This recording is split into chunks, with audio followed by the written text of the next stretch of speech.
During the 98-day session, about halfway through, we purchased the Gold Mountain Monastery, the first one. We were sitting maybe 30 people in the Buddhist lecture hall, and you could tell there was a lot of kind of boring or just really wanting to get up and do something.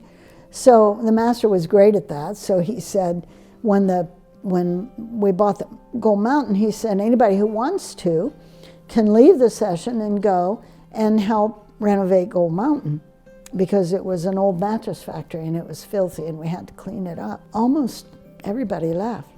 So it was one monk and me and a laywoman. Finally, it got down to just that. And Shifu said, you should just quit and come over there. And we didn't want to quit. He said, well, you don't have anything to eat. So I went in the kitchen and I found a soybean, a whole bag of soybean, and a whole bag of flour. And I knew how to cook, so I said, we can make it. We can have bean soup and can make different things with the flour, bread or whatever. So the master let us do that.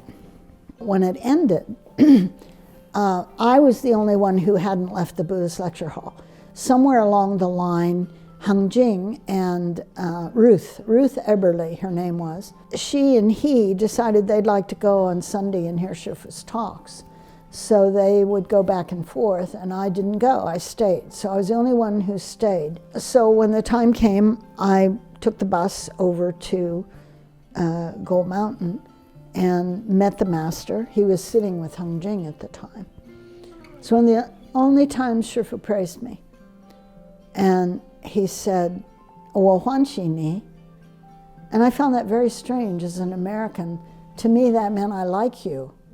And that wasn't exactly what you thought about Shifu saying about you, but I guess it must have the meaning in something like, you pleased me, or something like that. That's one of the only times I remember where I got out of Shifu's mouth some praise. And then he told me that my job was going to be to pick up the excess pieces of wood and store them in the attic. So that's what I did all day. And then at night, he told me I had to take the buses back to Buddhist lecture hall so that I could light incense for the Buddhists in the evening and in the morning, and then take the bus back. So I did that.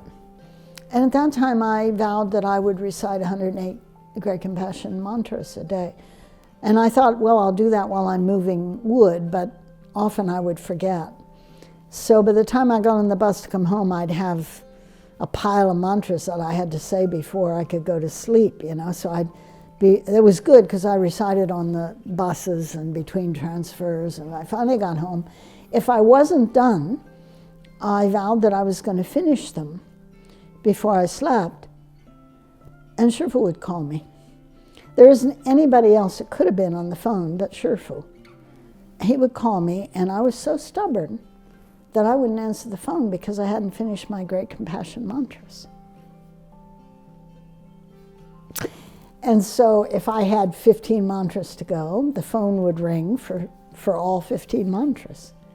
Until finally, I was all done with my mantras, and I would pick up the phone and say, hello? And he would say, oh, Guxiu, and then talk to me as if nothing had happened, that he hadn't been sitting there ringing the phone for 45 minutes while I finished my mantras. And I loved that because I didn't laugh and he didn't laugh, and we never discussed the fact that I was a recalcitrant disciple who refused to answer the phone when she knew very well it was her teacher.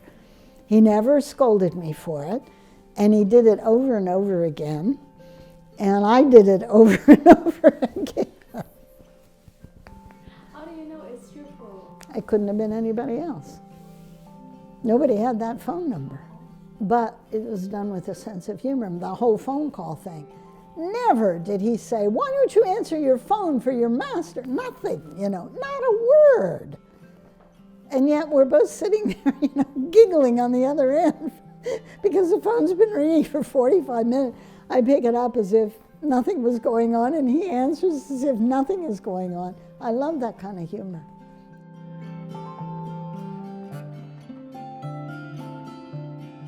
Hey. 你们谁要对我不好，或者骂我，想要打我，他都会一口把你们吃了。